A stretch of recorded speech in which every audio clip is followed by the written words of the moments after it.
Colosenses capítulo 4, versículo 2 al 6. Dedíquense a la oración, perseveren en ella con agradecimiento, y al mismo tiempo intercedan por nosotros a fin de que Dios nos abra la puerta para proclamar la palabra, el misterio de Cristo, por el cual estoy preso. Oren para que yo lo anuncie con claridad, como debo hacerlo. Vivan sabiamente con los que no creen en Cristo, aprovechando al máximo cada momento oportuno. Que su conversación sea siempre amena y de buen gusto. Así sabrán cómo responder a cada uno. Palabra del Señor. Señor, te damos gracias por tu palabra, gracias por poder estudiarla libremente, por poder escucharla, por poder poner atención y dedicar un tiempo para aprender de ella. Te pedimos que tu palabra sea expuesta hoy día y que transforme nuestros corazones, que produzca el fruto para el que tú la enviaste. Te lo pedimos en el nombre de Jesús. Amén. Ya estamos llegando al final de nuestra serie de Colosenses. Esta sección que leímos viene a ser como una especie de cierre de lo que Pablo inició en el capítulo 3, que es esta nueva vida en Cristo, que viene producto de la resurrección en Cristo. Poner la mirada en las cosas de arriba, donde está Cristo sentado, porque nuestra vida está con Él. Entonces, todo eso tiene implicancias prácticas en nuestras vidas personales, en nuestras relaciones de matrimonio, familiares, con los hijos, y también en nuestra relación con el trabajo, tanto para personas que trabajan dependientes de otras, como quienes tienen personas a su cargo. Y hoy vamos a ver cómo esta nueva vida, la vida en Cristo, se relaciona con la oración y la misión de la iglesia. A medida que estudiaba este pasaje, fue increíble descubrir su riqueza. Está llena de conexiones con el resto de la carta. Aunque a veces son más sutiles que otras, es bien hermoso ver cómo la escritura se va desplegando y revelando y a la vez va interpretándose a sí misma. Espero que un poco de ese maravillamiento pueda ser traspasado a ustedes hoy día. Aproveché un término clave que usa Pablo para darle un hilo conductor a este sermón, que es este término de en Cristo. La oración y misión en Cristo. Así que estos son los 3 puntos que creo que este pasaje nos muestra. 1. Que la oración en Cristo conecta el esfuerzo con la gracia. 2. Que la proclamación de Cristo exige vivir en Cristo. Y 3. Que la misión en Cristo refleja sabiduría y gracia con el no cristiano. Así que vamos al primer punto. La oración en Cristo conecta el esfuerzo con la gracia. Mira lo primero que les dice Pablo a los colosenses. Dedíquense a la oración. Versículo 2. Dedíquense. Ahí está el verbo principal de la oración. Significa estar dispuesto, con firmeza, con determinación hacia la oración, con energía. Como hemos visto en estas últimas semanas a los futbolistas en el mundial dándolo todo hasta el final, muchas veces llegando a alargues, a penales. Todo eso viene como resultado de el esfuerzo que han puesto en su entrenamiento, en su disciplina diaria, en los ejercicios que han dedicado durante semanas y años, en realidad. Cada deportista necesita esa dedicación de la que Pablo está hablando. Entonces esa es la primera palabra, y luego la NBI utiliza esta otra palabra que dice perseverando, o literalmente en el texto dice velando en ella, velando en la oración. Y refleja esa actitud de estar vigilante, de estar atento, de estar despierto, no confundido o distraído. Y sobre todo tiene ese uso como militar de estar atento ante los ataques del enemigo, un vigilante en los muros de la ciudad. Esa combinación de velar, vigilar con la oración nos recuerda inmediatamente las palabras de Jesús a sus discípulos, cuando les dijo: velen y oren para que no entren en tentación. Justamente en la noche más oscura, previo a su arresto, juicio y crucifixión, Jesús se mantuvo velando y orando al Padre. Y sin duda que fue difícil. Requirió esfuerzo, perseverancia de su parte. Y asimismo, Pablo nos dice que la oración requiere esfuerzo, requiere estar vigilante, estar alerta. Entonces está en estas dos palabras reflejando eso, que la oración requiere esfuerzo. Pero ¿por qué digo que la oración en Cristo conecta el esfuerzo con la gracia?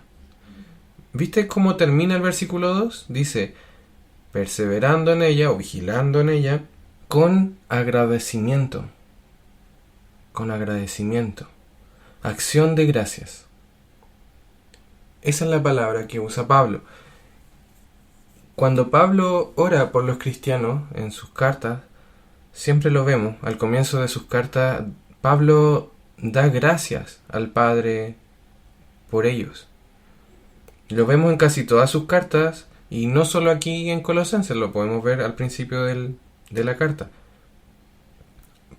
Porque para Pablo, la acción de gracia está directamente conectada con la dádiva de Dios, con el don de Dios, que es el Evangelio. Es una respuesta al Evangelio, la acción de gracia. La gratitud en la oración siempre se relaciona con esa alegría de recordar el Evangelio, recordar el regalo inmerecido del amor de Dios que nos envió a su Hijo, un sacrificio por nuestros pecados, y creyendo y aceptando este regalo, somos aceptados en su Hijo amado.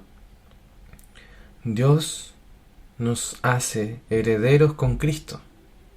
Por lo tanto, ahora nos podemos relacionar con Dios como nuestro Padre.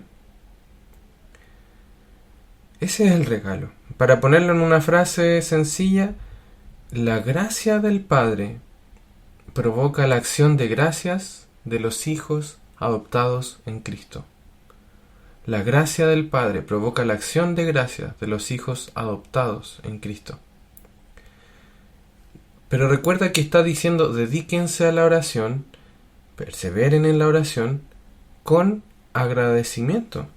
Así que para Pablo el esfuerzo y la acción de gracias van de la mano. Si el esfuerzo y la acción de gracias van de la mano, entonces el esfuerzo y la gracia van de la mano. La oración en Cristo conecta el esfuerzo con la gracia. Estos días tuvimos el privilegio de escuchar el testimonio de vida de la hermana Mari, mamá de Hugo y de Iris. En su funeral, uno tras otro testimonio reconocían esta labor incansable que ella tuvo en la iglesia con las mujeres, con los niños, en su familia, no solo con sus hijos, con sus sobrinos, con sus hermanas. En el colegio pasó una profesora también a dar testimonio de cómo ella fue como docente, cómo se preocupaba no solo a nivel académico, sino humano, de sus alumnos, de sus pares, de sus compañeros. Y sobre todo, una cosa que se recalcó varias veces en todos estos testimonios es que ella era una mujer de oración. Ella era perseverante en la oración. Y algo que también se repetía en los testimonios era esa alegría que ella tenía y la acción de gracias. Eso me llamó mucho la atención mientras pensaba en este sermón. Cómo ella dábale con alegría gracias al Señor por cosas tan sencillas y cotidianas como las flores, los colores de las flores o los colores de los hilos que usaba su hermana para hacer los bordados, y cómo Dios le había dado ese don a ella. Y por lo tanto todo esto era para darle gracias al Señor. Realmente un ejemplo de que aún hoy y hasta el final de la vida se puede vivir de esa manera, perseverante en la oración y la acción de gracia. Dallas Willard, escribiendo sobre esto mismo, dijo: la gracia no se opone al esfuerzo, se opone al merecer. El esfuerzo es acción, el merecimiento es una actitud. Nunca verás personas más activas que aquellas que han sido encendidas por la gracia de Dios. Así que él dice: la gracia no se opone al esfuerzo, sino que se opone a esta actitud del corazón de merecer algo, merecer una retribución por lo que estoy haciendo. En cambio, la actitud de agradecimiento por el regalo dado, agradecimiento por la gracia de Dios. ¿Y tú? ¿A qué cosas te estás dedicando en lugar de la oración? ¿Qué cosas tal vez han desplazado la oración de tu agenda? ¿Han sido reemplazadas la oración por otros deberes, otras razones a las que te estás dedicando? Si has sido inconstante en la oración, tal vez estás orando cuando lo sientes, porque se siente como poco genuino, si no, ¿cierto? Como si no lo siento, no es tan honesto. Entonces necesitas arrepentirte de forma concreta. No va a ocurrir un cambio por arte de magia, por simplemente darte cuenta. Necesitamos el esfuerzo, por un lado. Necesitamos entrenarnos en la oración, dedicarnos. No simplemente intentarlo un par de veces. Tiene que ser parte de nuestra vida. No negociable. Agéndalo en tu horario. En tu horario diario, en tu agenda semanal. Separa un tiempo, o separa un tiempo incluso en tu mes, para apartarte tal vez a un lugar especial donde puedas estar tranquilo y dedicar un día completo a estar en oración con el Señor. Y eso es difícil, requiere esfuerzo, requiere tiempo, requiere tu energía, tus recursos de tiempo, de dinero tal vez. Va a requerir levantarte más temprano tal vez. Y eso quizás tiene que empezar por acostarse más temprano. O apartar un espacio silencioso en tu casa, dedicarlo a eso, donde puedas estar tal vez arrodillado, hablar en voz alta, tranquilo, sin que alguien te interrumpa. O ponerte de acuerdo con otros, con amigos, con hermanos cercanos, con los que puedas tal vez tener una llamada o idealmente verse y poder orar juntos. Hacer una lista de oración. En fin, hay tantas cosas concretas que pueden ayudarte en el ejercicio, en el dedicarte. Pero, ¿sabes? En la raíz de nuestro pecado, en realidad se encuentra la ingratitud. En la raíz de nuestra falta de disciplina y falta de constancia en la oración, se encuentra esto. Se encuentra que no vemos la oración como un regalo en sí misma. Por eso, en vez de gratitud, como que comenzamos con auxilio simplemente, o a veces hasta queja en la oración.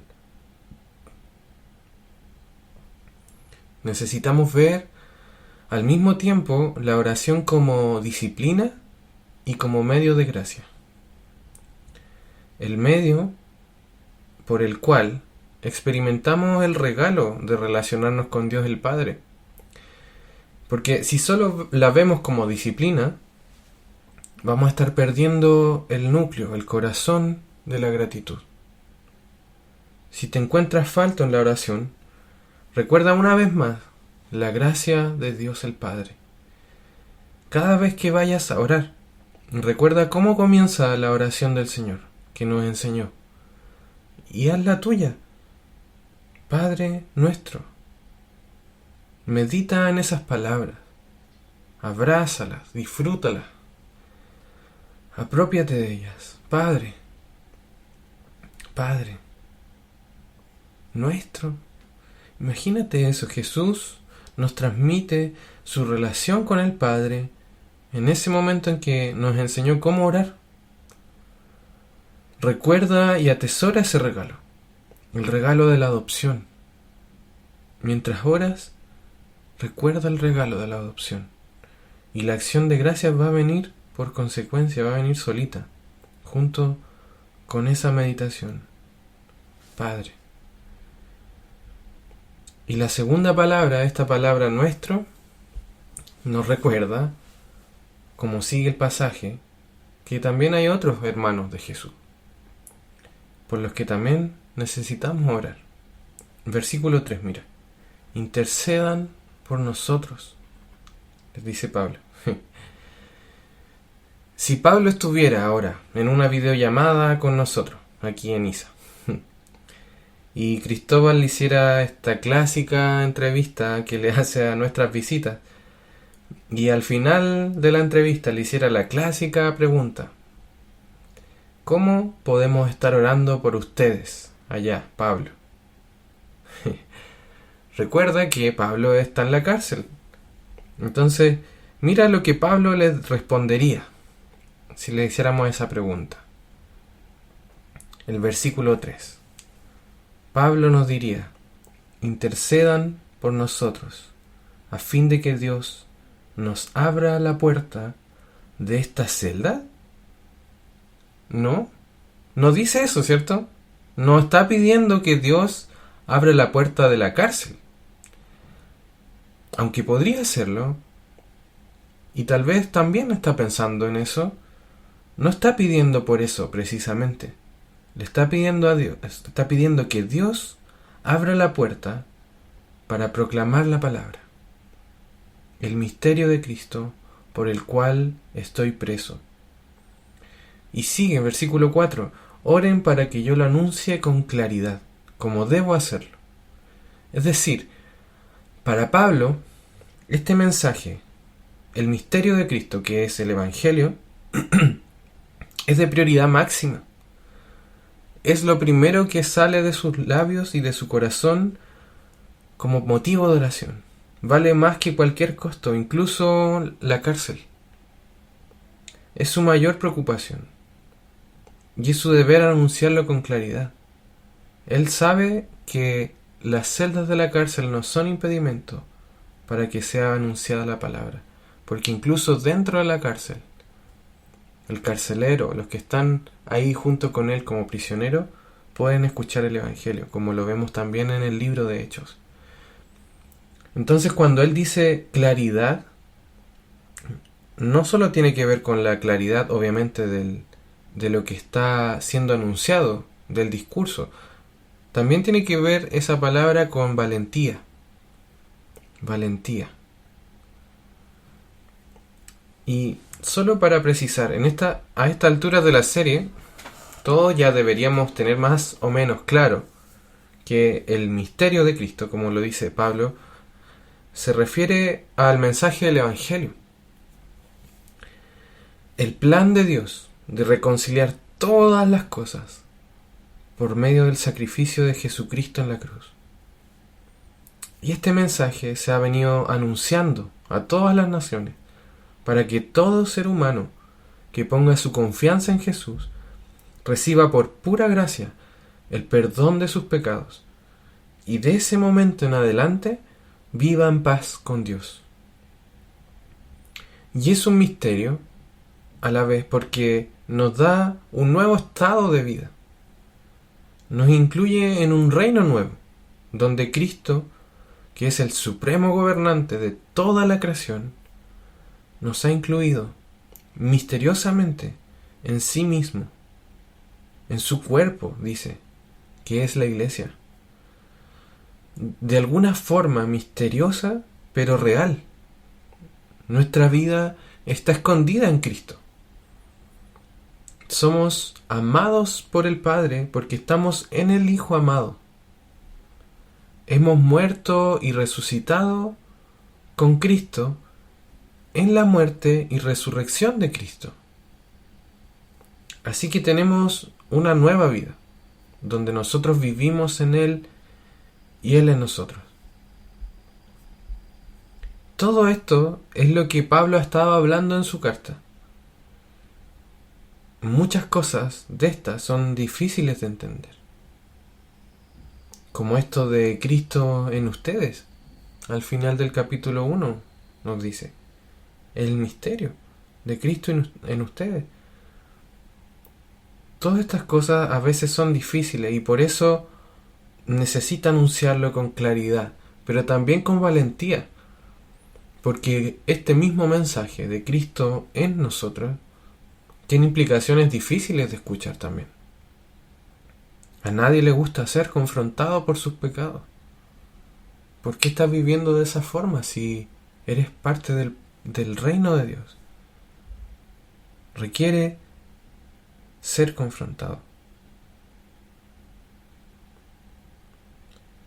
Me gustaría que pusieran atención en el capítulo 1, versículo 28. Ahí Pablo ya viene hablando del misterio, del mensaje del Evangelio. Y fíjate cómo Pablo enlaza la proclamación de Cristo con el discipulado. Dice: a este Cristo proclamamos, aconsejando y enseñando con toda sabiduría a todas las personas para presentarlas completamente maduras en su unión con Cristo. Esto significa que el anuncio y proclamación del Evangelio implica, por un lado, nuestro compromiso personal en vivir la nueva vida que Cristo nos ofrece, y por otro lado implica enseñar y aconsejar a otros para crecer en su unión con Cristo, es decir, animar a otros a comprometerse con ese cambio que es el Cristo viviendo dentro de ellos. El misterio de Cristo implica un costo, nuestra comodidad, nuestra propia vida. Para Pablo implicó la cárcel. Y mucho más que eso en realidad. Siempre tiene un costo el anunciar el mensaje del Evangelio. Pero eso es lo que lo hace más bello, más disfrutable. Es como cuando en las obras de teatro o en los conciertos, el que está dirigiendo de repente invita al público, ¿cierto? Como a participar, repitiendo alguna frase o respondiendo de alguna forma, y de un momento a otro el público deja de ser espectador y comienza a ser parte del show en sí mismo. La obra alcanza como un clímax mayor, que no sería igual si no estuvieran todos ahí respondiendo en vivo, y por eso muchas veces todos esos momentos quedan grabados, ¿cierto? Se suben a redes sociales porque es un momento único, irrepetible. Van a estar esas personas en ese momento y no se va a volver a repetir, ¿cierto? Si uno por un lado se resiste a participar de esa dinámica, se pierde lo mejor del espectáculo. el momento más bello o el momento irrepetible. Pero si por otro lado respondes, sales de tu vergüenza o de tu incomodidad, vas a disfrutar ese momento y vas a apreciar mucho más la belleza de ese concierto, ese teatro, va a quedar en tu memoria porque fuiste participante también de la obra. Así también el misterio de Cristo implica nuestra participación. La proclamación del Evangelio tendrá un costo en nuestras vidas. Lo vimos al principio, el esfuerzo, la dedicación. Para Pablo está implicando la cárcel, está implicando persecución. Para muchos hermanos en otros países también lo está haciendo. Y todo eso, Pablo dice que refleja la vida de Cristo en él. Fue para que se reflejara los sufrimientos de Cristo en él. La vida de Cristo está siendo mostrada, reflejada en eso. Entonces la iglesia debe orar por puertas para la proclamación valiente del Evangelio, sí. A la vez debe buscar también experimentar la vida de Cristo en todas las áreas, anunciarla y experimentar el Evangelio, la vida en nosotros. El Evangelio es el misterio más grande del universo y ese misterio merece ser disfrutado, anunciado, conocido, vivido por todo ser humano y en toda su plenitud. Y eso también se relaciona con la última parte del sermón. Como les decía, eso fue el segundo punto. La proclamación de Cristo requiere vivir en Cristo. La proclamación de Cristo requiere vivir en Cristo. Y el tercer punto es que la misión en Cristo refleja sabiduría y gracia hacia el no cristiano. Dice el versículo 5: compórtense sabiamente o vivan sabiamente, dice algunas versiones, ¿cierto? Con los que no creen en Cristo, aprovechando al máximo cada momento oportuno. Vivan, literalmente, anden en sabiduría.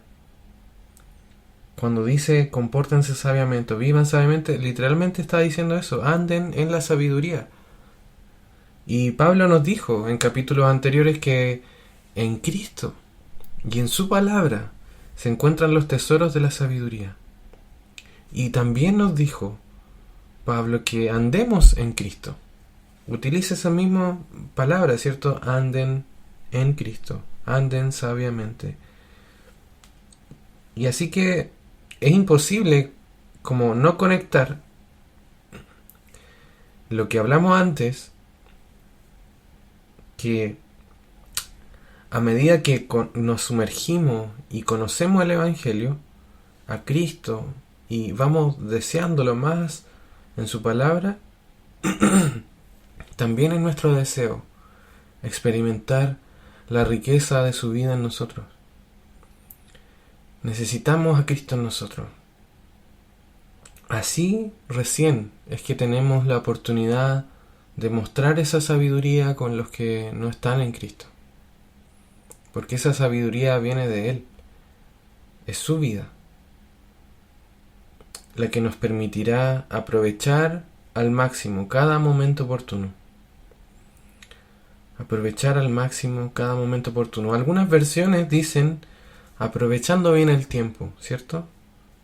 Aprovechando bien el tiempo. Pero esa palabra tiempo aquí no es el tiempo que transcurre en el reloj. Es el tiempo como un proceso, como un evento importante. Como el tiempo señalado, el tiempo exacto. En algún pasaje también menciona eso acerca de la venida de Cristo, ¿cierto? La palabra que ocupa ahí Pablo es eso, un momento oportuno, como lo traduce muy bien la NBI. Entonces la sabiduría de Cristo es la que de alguna forma nos va a dar ese discernimiento para aprovechar ese momento justo en la vida del no creyente y hablarles el Evangelio de la gracia de Dios.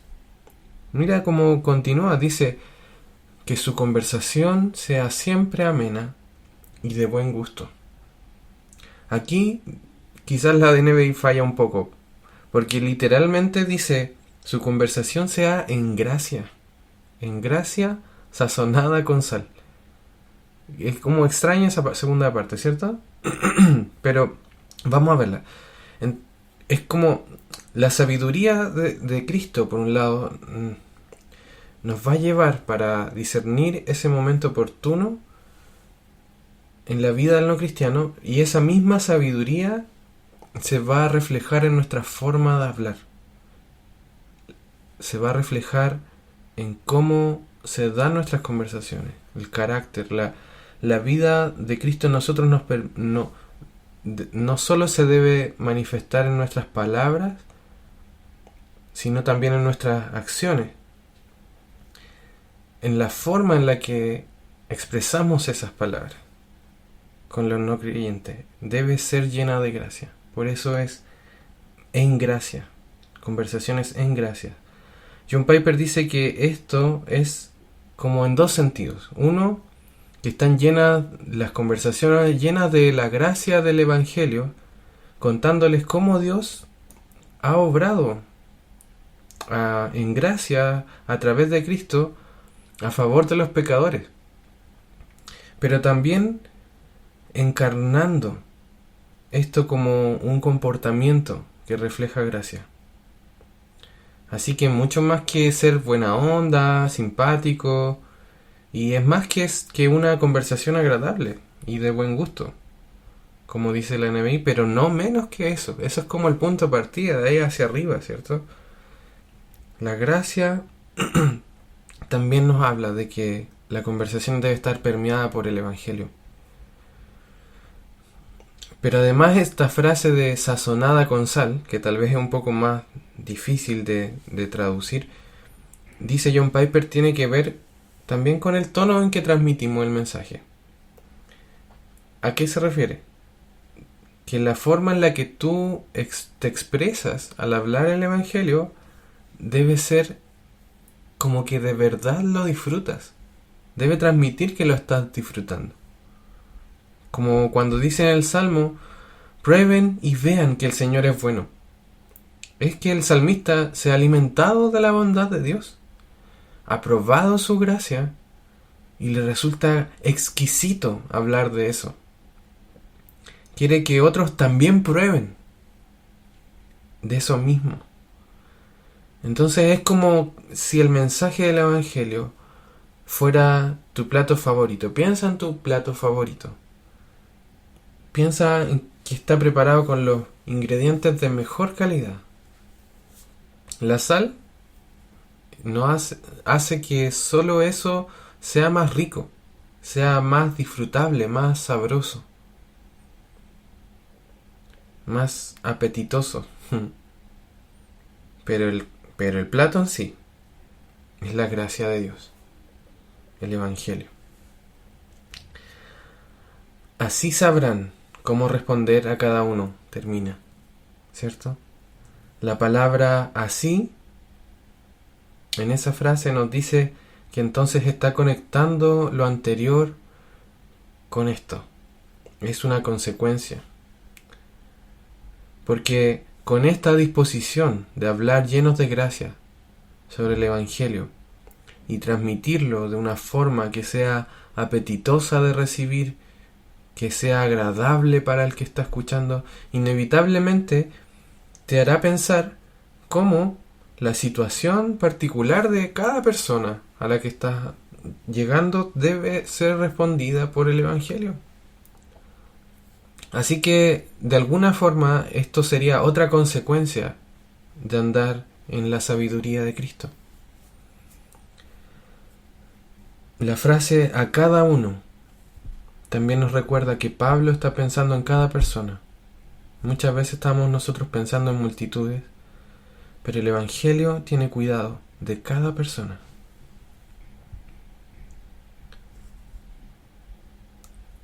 Si eres como yo, tal vez estos versículos nos dejan bien al debe. Porque aquí no aplica ese famoso refrán que dice predica, predica y predica.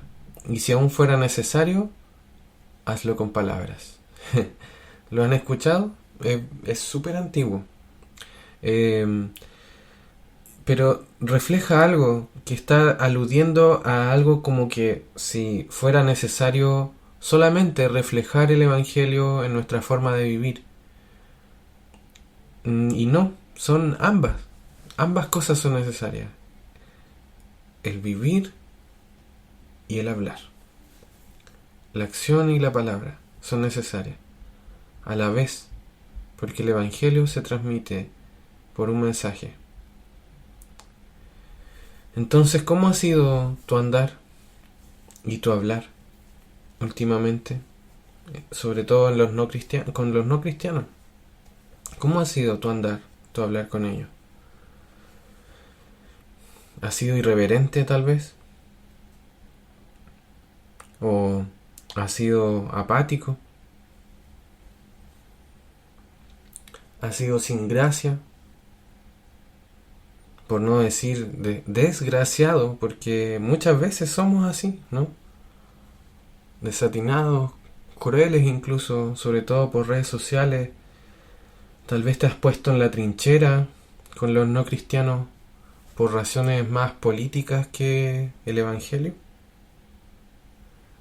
¿Estás temeroso en realidad de hablar el Evangelio con ellos?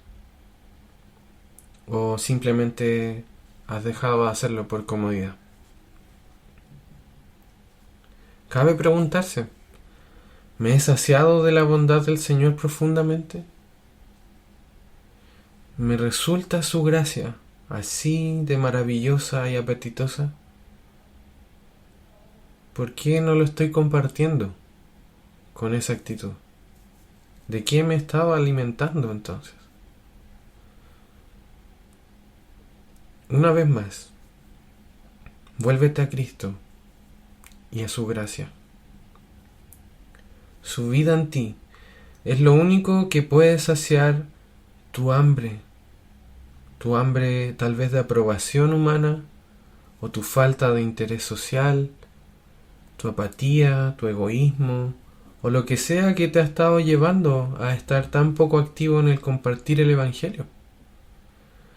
Vuelve a recordar la gracia de Dios en Cristo, porque Él te ofrece su vida llena de sabiduría, en vez de tu necedad, en vez de tu incapacidad para predicar el Evangelio. Vuelve a saborear su gracia y deleitarte en su bondad. Pídele al Señor que te llene de su gracia, que te llene de su sabiduría, que te llene de su vida, la vida de Cristo. Oremos. Señor, gracias Señor por tu palabra que nos despierta, que nos impulsa, que nos sacude, Señor, de este letargo espiritual que nos lleva nuestra propia comodidad, nuestra apatía, nuestra falta de disciplina. Señor, tu palabra es perfecta y muestra todas nuestras faltas. Te necesitamos, Señor. Te necesitamos para vivir tú en nosotros. En vez de nuestra vida queremos la tuya, Señor. Queremos tu amor, tu devoción, tu dependencia al Padre en nosotros, Señor. Queremos más de ti, Señor. Queremos saciarnos de tu gracia. Queremos crecer también, Señor, en nuestra alegría, en nuestra gratitud por el regalo que nos has dado de hacernos tus hijos a través de Cristo, y que eso pueda ser reflejado y compartido hacia el mundo, Señor. Que puedan, Señor, los demás también ver que el Evangelio es algo realmente bello y digno de ser recibido por todos, Señor. Te pedimos que tú nos socorras, Señor, en nuestra oración, en nuestra misión, Señor, como iglesia, para que tú seas glorificado, para que tu vida, Señor, sea exaltada en medio de tu iglesia y celebrada. Te lo pedimos en el nombre de Jesús.